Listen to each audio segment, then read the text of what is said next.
So Java uses data types and variables to make handling information simpler. So a variable is one way to think of it anyway is think of it as a name for a value in memory. And Java handles values in a particular way. It divides them up into categories. So int, right, is the category for whole numbers, positive or negative. So for example, the variable year XU founded be 1925, be stored as an integer. Values with decimal portions, like distances, weights, and so forth, are in the category double.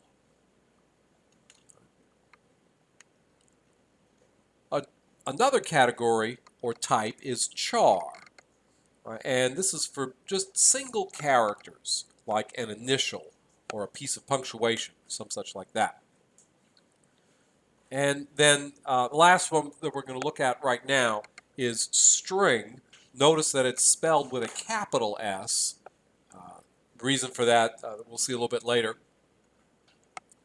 And it is for sequences of characters. And notice that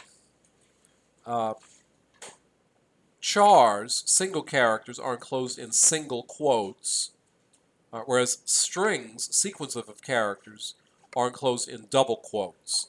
And that's to help the Java system distinguish between chars and strings. All right, so let's go to Codio and start a new file to look at some of these things.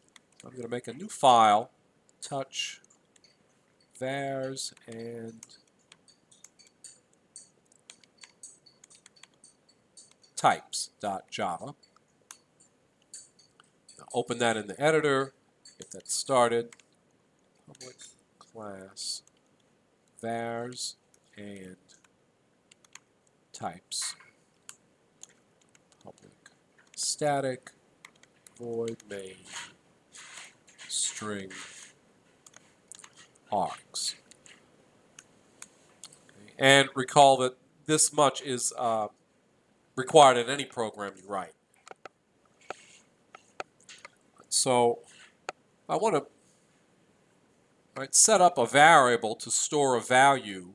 I have to say what category of value the variable will hold. So if I want to make a variable that will hold integers, I have to start off with what's called a declaration, which specifies the category of values that the variable will hold, and then the name for that variable.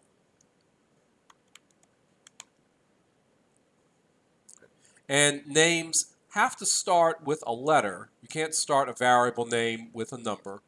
And there can be no spaces in the name. All right, so I have to hook everything together here with underscores. All right, now, I can stop the statement right there, and the memory is set aside with that name. More commonly, though, you will put a value into the memory as soon as you declare it, like so. Put an equal sign, and then whatever value you want this variable to have in it, you can put to the right of the equal sign.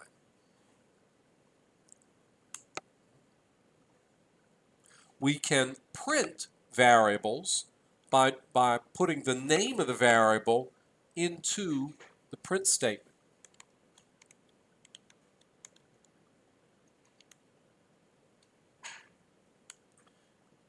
And notice Codio will autocomplete a variable name once you've introduced it. So we can compile this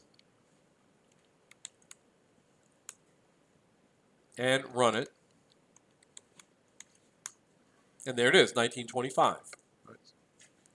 All right, so notice that what printed was not the name of the variable, but the contents of memory that that name is associated with.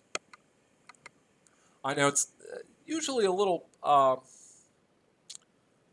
poor practice to just print variables without any kind of explanation.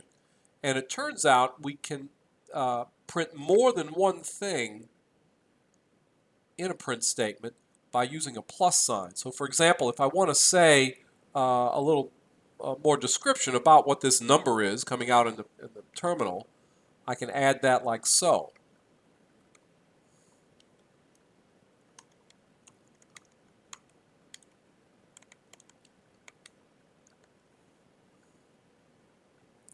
That up a little bit. All right, so I can have now my print line statement is actually printing two things. It's printing a string literal, Xavier was founded in, followed by the contents of a variable. Right, so we'll recompile that and take a look at the new output. Xavier was founded in 1925. All right, notice that there's a space, right, that's going to separate the string literal from the variable value. If I don't put that, Java's not going to know to separate those things on its own. And you get something like this, where the output is crashing into the variable. And that's not ordinarily something you want to see. All right, see like that. You generally want a space in between there. And you get that by putting it into the string literal wherever you want it to be. You can follow the variable. Also, you can print something else. If I want to make that look like a sentence and have a period after it, I have another plus, and then print just a character. Right? I just need one character. I can make that a char using single quotes, and now my output looks like this.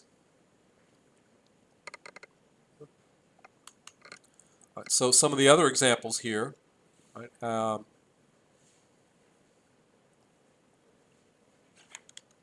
double,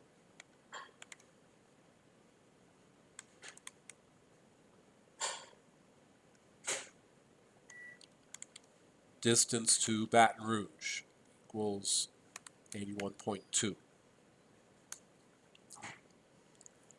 System.out.line, it's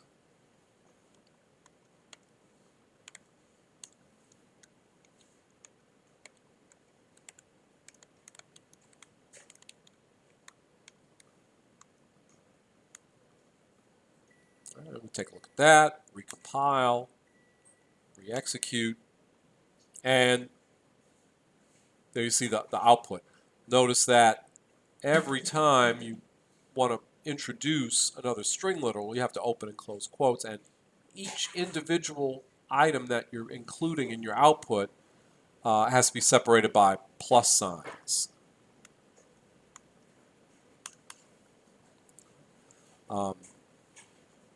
So we could do something like this, char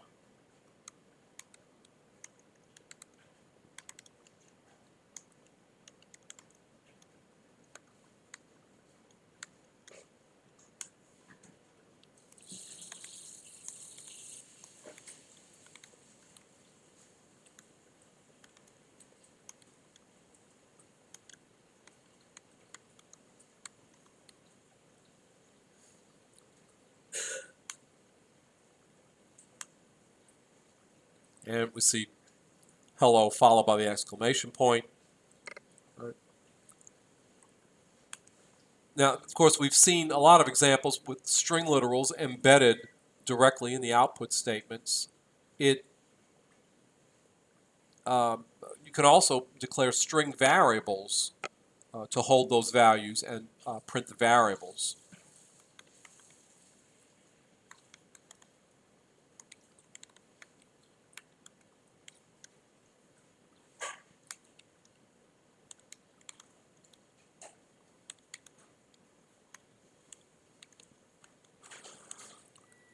Right, so it is possible to have a statement that has no literal values in it at all, and it's just exclusively variables.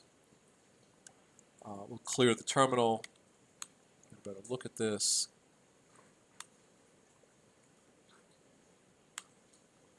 There we are.